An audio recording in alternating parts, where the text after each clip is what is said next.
Hello, and welcome to the ALD No Limits podcast. I'm Christie with ALD. And I'm Ken with AMN. And we are thrilled to be here this afternoon with this group. It's our first live podcast. It is. No cuts. Nope. Yikes. Anyhow, just to give you a little background, we started ALD No Limits podcast to amplify the voices in the ALD community. It is a platform that many people are seeking out at this point. How many subscribers do we have, Ken? 234, I think? Yes. So yeah, thank you. And more after today. We are on YouTube. So please watch, listen, subscribe, and like.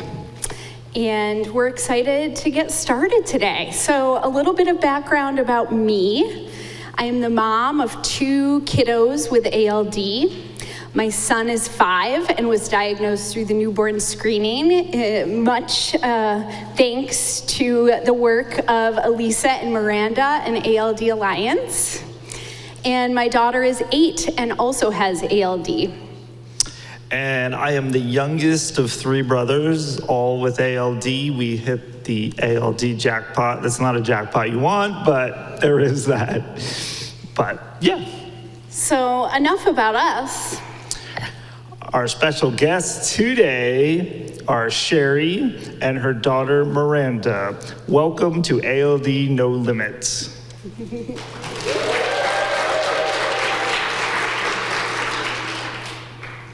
All right, to start this, I'd like you to tell us a little bit about yourself outside of ALD. Who are you outside of ALD? Pretend ALD doesn't exist. Hi, I'm Sherry, and I'm the wife of Kenneth Stepter. I'm proud of that. I'm the mother of 3 beautiful young ladies, Octavia, Amber, and Miranda. I'm the grandmother of 4, Noah, Adeline, and Hunter Rose, God rest her soul, and Ashton, who you all probably have met today.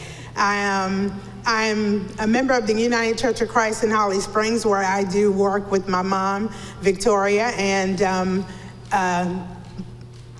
I forgot, Marilyn Prince. They work wonderfully with me with the senior ministry at my church. I'm very involved with that. And I am a new small business owner of Cherie's Catering.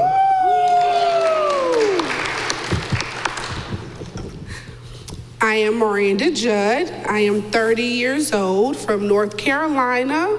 I am the mother to Ashton Chambers, who is 2 years old, going on 12. He likes to say he's 12. So we'll go with that. I enjoy traveling and just spending time with my family, and I am a funeral director. So there's that. That's me. Thank you. That's a fun fact. I don't think we've had a funeral director on our podcast Not yet. quite yet. So tell us about your ALD diagnosis. How did you find out about ALD? So Mom and I actually found out together. I was giving birth to Ashton. I was living in Houston, Texas, and Mom came to be there with me for his birth. He had jaundice, and so we went for a follow-up appointment when we found out about the diagnosis through newborn screening. So we literally found out together at the same time. From his diagnosis, I was then screened and found out that I am also a carrier and positive. And then we took some time. Mom had recently gotten diagnosed with restless leg syndrome and some other things. And during that time, we said, okay, well, maybe this is ALD and not that. And so then we got Mom tested. So we are 3 generations of ALD. So let's go back to Ashton and when he was born. Can you tell us, he's 2 years old, so this was 2 years ago. Tell us about your experience with diagnosis and learning about the disease, and how did you feel, and what were the next steps? I think for me, it was the fear of the unknown. we were handed a piece of paper and told to go to the Children's Hospital in Houston. So for me, it was more of just the fear of the unknown, not knowing what to do, how to do, not a lot of direction. And that was our next step, going to the Children's Hospital, having the fatty acids testing, and kind of just going step by step. And that was our process in reference to Ashton. And you were here just a few years ago, right? And you told your story. Can you talk about that experience? Yeah, absolutely. So after Ashton's diagnosis, we went to the Children's Hospital, did that testing. We also then went and met with the geneticist, and she said, oh, well, Mom, asked my mom, where are you visiting from? And she said, North Carolina. She said, well, we have Duke. Duke, where's my North Carolina? I knew I had a North Carolina in the building, woo woo. So yes, she said Duke. It was a wonderful hospital that treated ALD, and so it was a no-brainer. During that time, my niece, Hunter Rose, who has now passed away, she passed away in October. She was 4 years old. She had a rare genetic disease. I spoke about her here before, and she has now gone on, and she was placed on hospice the same week that we got Ashton's diagnosis. So for me, it was a no-brainer, no question. We're going home to get the care that we felt that Ashton needed, and to also be there to support my sister and Hunter Rose's care. I felt hopeless. That was the one feeling that I always think of, is I felt so hopeless, not knowing. And when Ashton was 6 weeks and we got his clearance, we got on that plane and headed back to North Carolina for his care. To be with family. And to be with family, absolutely. Yeah. So I'm so sorry to hear about your niece, and I know that she inspires you in your story, your granddaughter and your niece. Do you want to talk a little bit more about her and her journey and how that connects with Ashton's journey and how that makes you feel? Yeah, absolutely. With Hunter Rose, she had a rare form of muscular dystrophy. She went through numerous surgeries and procedures and trying to figure out what was wrong. No one knew. She'd been to several doctors, had several surgeries, and nothing was working. So when she was 1.5, she went to UNC, and finally a doctor there said, hey, let's do some genetic screening and genetic testing. And from there, they were able to find out what disease she had, and they were able to treat her. And they also said, well, the life expectancy with the disease that she has is 2 years old. So here we are as a family, we don't know what to do. You try to take that time and share it with each other, share it with her, make memories. We took a beach trip together with her and took lots and lots of pictures, and she lived for another 2 years. What a blessing that was, that we were able to share with her. And it was my honor and my pleasure. I was able to lay her to rest for my sister. It is something that I will never forget. It was such a hard process, but it makes me grateful for Ashton being screened through newborn screening. That is one of the things I wish that Hunter Rose had that opportunity, that she had that chance. I think, would it have given us more time with her, we would have maybe had some more answers and just understanding what her disease was. That's why we are so grateful, and why we do advocate as a family for newborn screening, not just for ALD, but for all rare genetic diseases. A newborn screening test, and as a mother for Ashton, to me, possibly saved him. And, it makes me wonder, as an aunt of someone who has lost their niece, could that have saved her? Could we have had different opportunities and moments had she been screened earlier? I do want to say, Ashton, yeah, he's definitely going to be a ladies' man. You got to be careful with that guy, because I've seen him out there now, but he's adorable, and I'm glad he's doing well, which... And so the ALD experience and family health experience can be so complicated, right? Tell us about where Ashton's at now, other than sleeping over there in his stroller. Tell us about what monitoring looks like for your family. Ashton is phenomenal.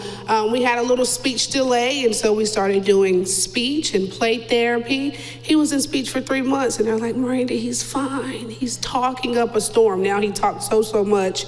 Ashton, we go to just our routine care with UNC once a year, and then we go to Johns Hopkins for our MRIs, and then Baltimore, our team is here. Woo, woo, woo, woo.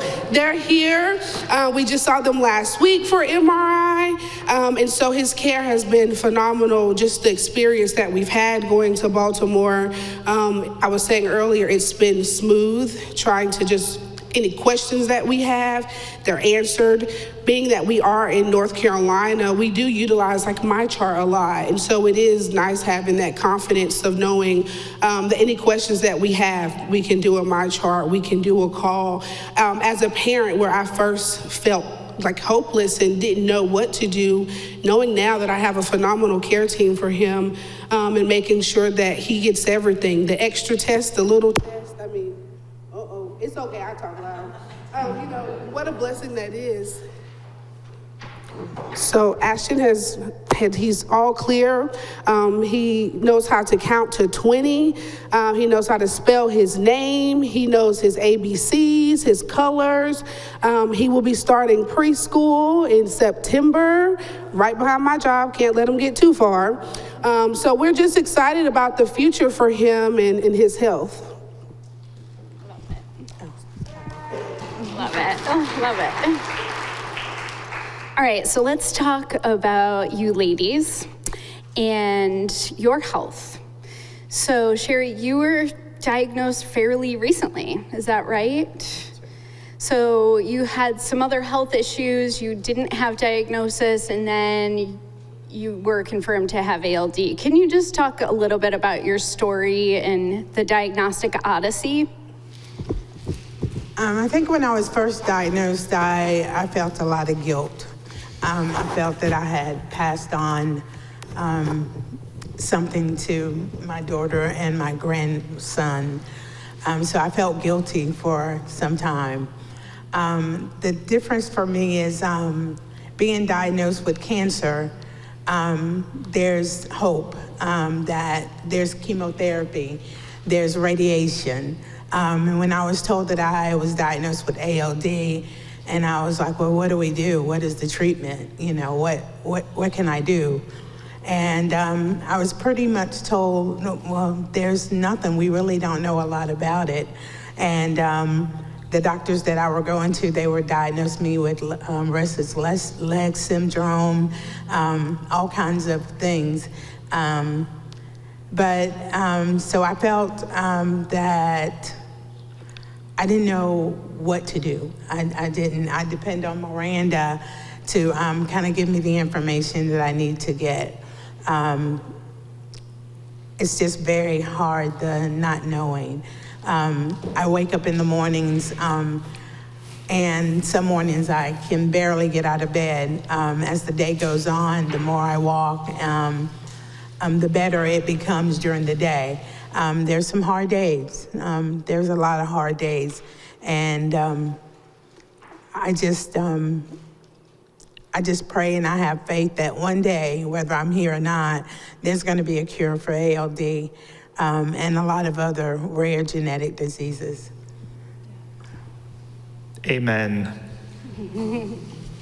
And so just to kind of get clear about the symptoms you're experiencing, restless leg, when you say you can't get out of bed in the morning, does that mean pain? It's pain. Pain. Yes. Yeah. And the medication, the gabapentin that they recommend that you take gabapentin for the pain. I happen to be the one that is allergic to gabapentin. So there's no relief for me when it comes to the pain. So it's just a daily struggle. It's a daily struggle. there's some doctors in the room. They might have other recommendations. And Miranda, what about you? I have been blessed at this time to be asymptomatic, not having any issues. I do a lot of really taking care of Ashton, and from ALD and really from also mom's diagnosis, it's helped me to also know that I need to do better care of myself as well, so that, if symptoms do occur, I want to be ready and know what to do and how to do. But I have been blessed at this time to be asymptomatic. And what about the rest of your family? Have others been tested? Miranda is my only biological daughter. I have a daughter that is my bonus daughter, and then the other daughter that I received as a blessing from another mother at 11 months. So Miranda's my only biological daughter. And we have some family members that we would like to get tested. With their comfortability, of course, that's the thing. We want everyone to be comfortable. I have ideas in my head. I'm like walking around family reunions like, yep, you got it. You got to, But we want everyone to be comfortable. And right now, it's just us that are comfortable to do testing at this time, and we're trying to respect that. So you have each other, which is so nice. It's clear that you have such a deep connection. Who are the other people on your support team? Team Ashton, can we get a whoop whoop? Yes, we have Team Ashton. Our support group, my grandmother, my dad, everyone, our church family, my sisters, we have been blessed to have a phenomenal support system. Again, just our family as a whole. My grandmother is almost 80 years old, and she keeps Ashton every day. And I said, Grandma, we have to let him go to school. She's like, no, he's fine. I'm like, no, So we have been very blessed to have a phenomenal support system. Our church, we had Aiden's Ride in 2023 in North Carolina. They were able to assist us in hosting. What a blessing that was. All around, my job is even always there to support. So we have a phenomenal support team, and #Team Ashton. Yeah, Team Ashton. Miranda has her friends that come from Houston. They come from Maryland. They come from, of course, North Carolina. They come to the conference with her, along with me. And we're happy for that. So yes, we do have a big, huge support team. Ken and I were referred to as celebrities earlier today, and I think the real celebrities are you all. Yes. I'm so glad you have that support team. Ken has $1 million question to ask you. This goes for both of you. If you could live one day without ALD, what would you do? I'll give you 2 days if you need it. But. To be honest with you, I would just breathe. I would just breathe. I would just take some time to rest my mind, and not think about ALD. I would just actually just breathe. I would climb a tree. I would climb a tree with Ashton. I would, I think about being a child growing up in the country, and Holly Springs now is not Holly Springs. When I grew up, we had dirt roads, and as a child, we climbed trees. And now when I think about a life for Ashton, the things that I did, it is such a fear that I have for him. And so climbing trees and getting up there and looking at the stars like we did, hanging on the limb, and we used to get the lightning bugs and hold all those, those are things that I'm very fearful for Ashton, him being able to just do those things. Be a kid. I want him to always feel normal, feel comfortable. So if I had a day without ALD, I would grab Ashton and we would climb the biggest tree in North Carolina. Nice. That's a fantastic answer. Thank you. And what advice might you have for a family? Well, this is a two-part question, but for you, Miranda, what would you say to a family newly diagnosed via newborn screen, what advice would you give them? Don't give up. Don't give up. Lean on your support system. Lean on your ALD family. I am trying to be the biggest advocate for ALD and for newborn screening that I can be. Ask for help. I think as a mother and as a parent of a child that has ALD, it's a lot of emotions, and trying to figure out how to put all those emotions together on top of trying to also care and take care of a newborn.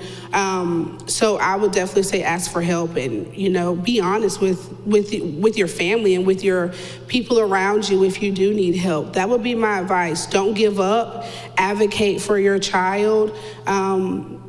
And just, like Mom kind of said also, just breathe. Take one day at a time. I have to remind myself sometimes I can't do day by day. Sometimes I have to do minute by minute. Sometimes I have to do second by second. And that's okay. And it's okay to not be okay. And being honest with yourself in that. That is the things that I've learned that I would love to pour into someone else as well going through this. So wise, thank you. And Sherry, what would you say to someone diagnosed a little bit later in life? I would say take care of your physical health as well as your mental health. I think that is very important. And I'm a woman of faith, and I would say hold on to whatever your higher power may be. Mine happened to be God, but if you have a different one, hold on to your faith with your higher power, and that's what I would say. Thanks so much. Well, it's been a joy to talk to you this afternoon. It has. Cut. No. We've really enjoyed our conversation. Wondering if we have time for questions from the audience. Does anyone have questions for Miranda or Sherry? Or me and Ken?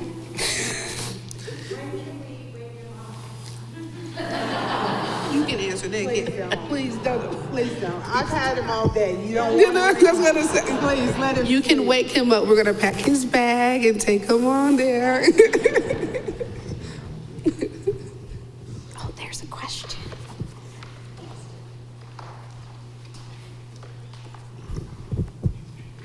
This isn't really a question, but I had similarly the mom guilt that you're talking about, and I was on their podcast and I had the same thing, and I thought that Christie did such a good job with a pep talk that she should try to give you a pep talk on how to deal with mom's guilt. Yes, private pep talks for sale. No, I that resonates with me so much, having that mom guilt about everything, but specifically about ALD. And when I met with Dr. Eichler for the first time in the clinic, I mentioned that, and then I said, I'm blaming my mom for all of this. And he said wisely, there's no blame in this. You didn't know, your mom didn't know. You've got to let that go in order to move forward and take care of your child, right? Take care of yourself, take care of your child.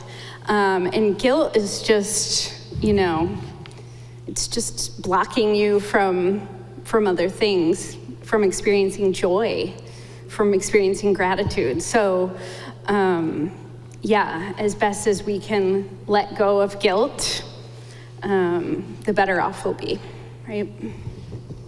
For sure.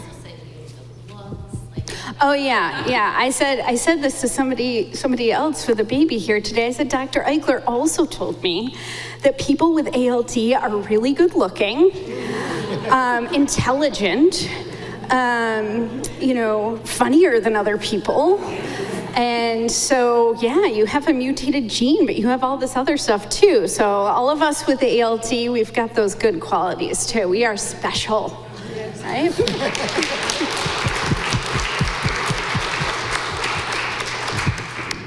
Well, thanks again for being with us today. Real voices, real stories. We are ALD No Limits. ALD No Limits. And badasses. And but, badasses, yep. Thank you. Thank you.